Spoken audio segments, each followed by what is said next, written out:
پھر زبان کے بارے میں عرض کر رہا ہوں کہ زبان کو قابو میں رکھنے کا اہتمام کیا جائے.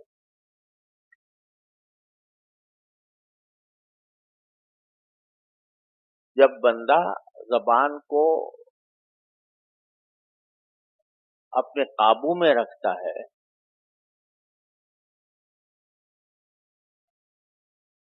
تو اللہ تبارک و تعالی اس کو اپنے خصوصی قرب سے نوازتے ہیں. دو چیزوں کے بارے میں نے کتابوں میں پڑھا.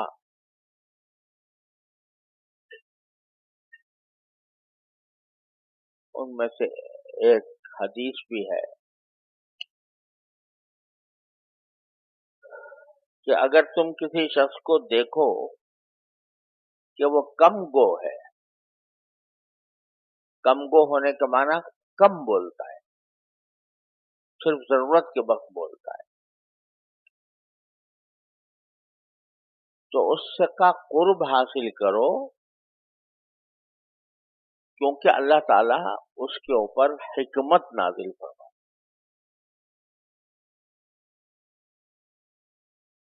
یعنی زبان کو اپنے قابو میں رکھنے اور محدود رکھنے پر اللہ تبارک و تعالیٰ کی طرف سے حکمت نازل ہوتی ہے.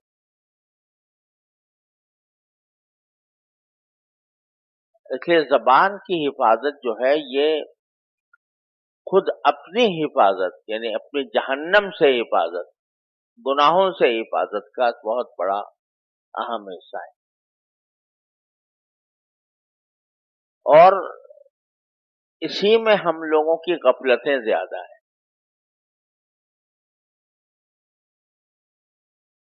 اب ہم الحمدللہ اللہ تعالیٰ کا فضل و کرم ہے، اس کا انعام ہے، جتنا شکر ادا کریں کم ہے کہ وہ نماز کی توفیق عطا فرما دیتے ہیں، نماز پڑھ لیتے ہیں، مسجد میں پڑھ لیتے ہیں،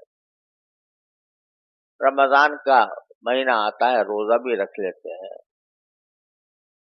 عمرے کا بھی شوق ہے، حج کا بھی شوق ہے، اور حسب توفیق تلاوت اور ذکر بھی کر ہی لیتے ہیں کسی نہ کسی طرح تھوڑا بہت. تو ان باتوں کی جو چیزیں الحمدللہ حاصل ہیں اس پر اللہ تعالیٰ کا شکر ادا کرنا چاہیے اور اس کو غنیمت سمجھنا چاہیے. لیکن ساتھ ہی یہ بھی سمجھنا ضروری ہے کہ یہ چیزیں نجات کے لیے کافی نہیں، بلکہ زیادہ ضرورت نوافل سے زیادہ ضرورت گناہوں سے بچنے کی ہے. اور یہ زبان ایسی چیز ہے جو انسان کو تباہی تک لے جاتی ہے اگر اس کا خیال نہ رکھا جائے. ایک چیز تو کل میں نے ذکر کی تھی کہ مذاق اڑانا، قرآن کریم میں صاف صاف منع کیا کسی کا مذاق اڑانے سے، لا یسخر قوم من قوم. اور ساتھ ہی یہ بھی تصور دلا دیا کہ کسی کو بھی اپنے مقابلے میں کمتر نہ سمجھو، پتہ نہیں وہ تم سے کتنا زیادہ بہتر ہے. دوسرے ولا تلمزوا انفسکم، ایک دوسرے کو طعنے نہ دیا کرو. یہ طعنہ بڑی خراب چیز ہے، اور قرآن کریم نے اس کی ایک جگہ نہیں کم از کم 3 جگہ اس کی مذمت بیان فرمائی. ویل لکل ہمزۃ لمزہ، افسوس ہے یا دردناک عذاب ہے اس شخص کو جو طعنے دینے والا ہو. حماز مشاء بنمیم، ایک کافر کا تذکرہ کرتے ہوئے فرمایا کہ وہ ایسا ہے جو بہت تانے دیتا ہے لوگوں کو. اور یہاں سورہ حجرات میں صاف صاف فرما دیا وَلَا تَلْمِزُوا أَنفُسَكُمْ, ایک دوسرے کو تانے مت دیا کرو. تانے کے معنی یہ ہوتے ہیں کہ لپیٹ کر کسی کو برا کہنا. ایک تو یہ صاف صاف کہہ دو بھائی تمہارے اندر یہ خرابی ہے, اس کا اتنا, اس سے اتنی دل آزاری نہیں ہوتی. لیکن آپ بالواسطہ لپیٹ کر کسی کو برا کہیں, بظاہر جملہ کسی اور کے لیے کہا جا رہا ہے, بات کوئی اور کی جا رہی ہے, اس میں ایک آدھ لفظ ایسا بڑھا دیا جو دوسرے کے لیے تانے کا سبب بنتا ہو.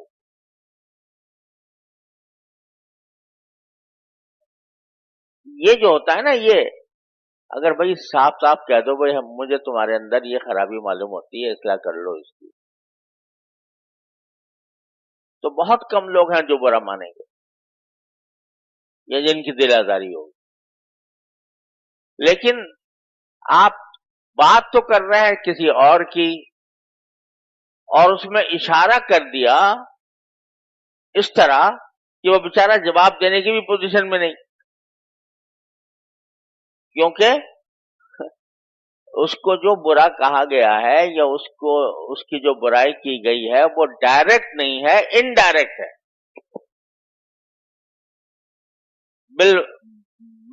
بلا واسطہ نہیں ہے, بال واسطہ ہے. اب اگر وہ اس کا جواب بھی دینا چاہے تو اس کو مشکل ہو گیا. اور اسی تانے کا ایک ماڈرن ہنر, جس کو ماڈرن ہنر قرار دے دیا گیا ہے, وہ ہے طنز.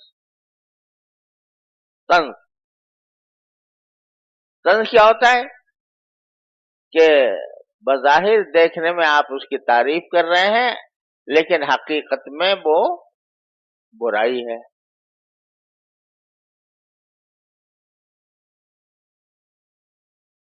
بلکہ علم بلاغت میں تو ایک مستقل صنف ہے, ذم بما یشبہ المدح.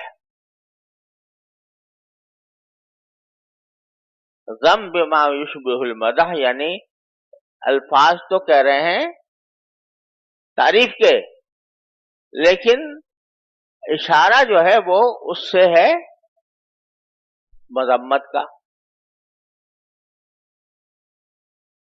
اور یہ عربی شاعروں کے اندر بھی بڑا اس کا آپس میں مقابلہ ہوا کرتا تھا. دو شاعر تھے, جریر اور فرزدق, ان کا آپس میں بہت مقابلہ رہتا تھا. جریر فرزدق کی ہجو کرتا تھا, فرزدق جریر کی ہجو کرتا تھا.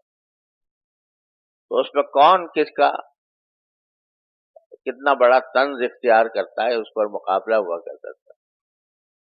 تو عربی ادب کے جو ماہرین ہیں ان کا کہنا ہے کہ سب سے زیادہ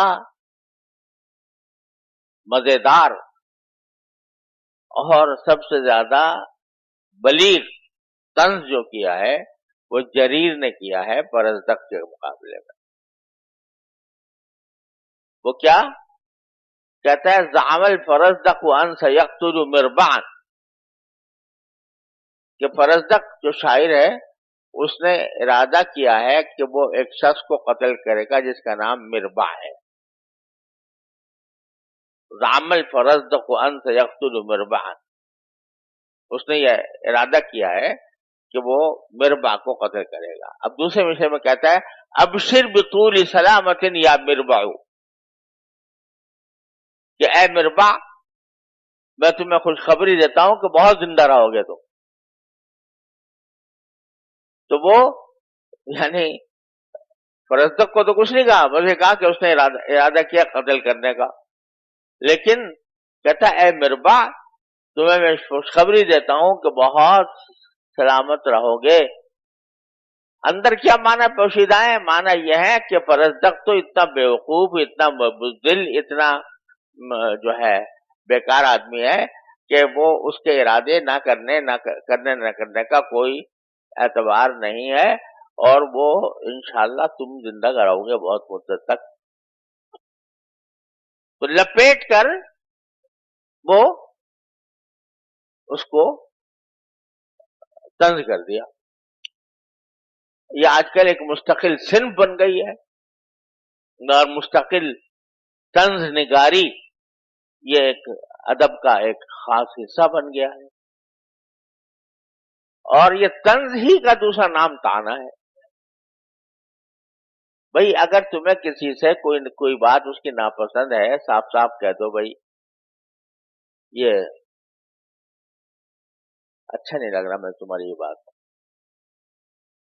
تو اگر کسی میں سلامت فکر ہے تو وہ اس کو اتنا برا نہیں مانے گا. ہاں مجمع میں مت کہو، ذلت تذلیل کر کے مت کہو، چپکے سے کہہ دو تمہارے اندر فلاں برا بھی ہے، مگر وہاں اصلاح مقصود نہیں ہوتی، مذاق اڑانا مقصود ہوتا ہے، لہذا طنز کرتا ہے بندہ. اسی کا نام لمز ہے، لا تلمزوا انفسکم. اب ذرا ہم اپنا سب گریبان میں منہ ڈال کر دیکھیں کہاں کہاں ہم اس گناہ کا ارتکاب کر رہے ہیں. ختم نبوت کے مسئلے میں مولانا انور شاہ سے عدالت میں پیش ہوئے.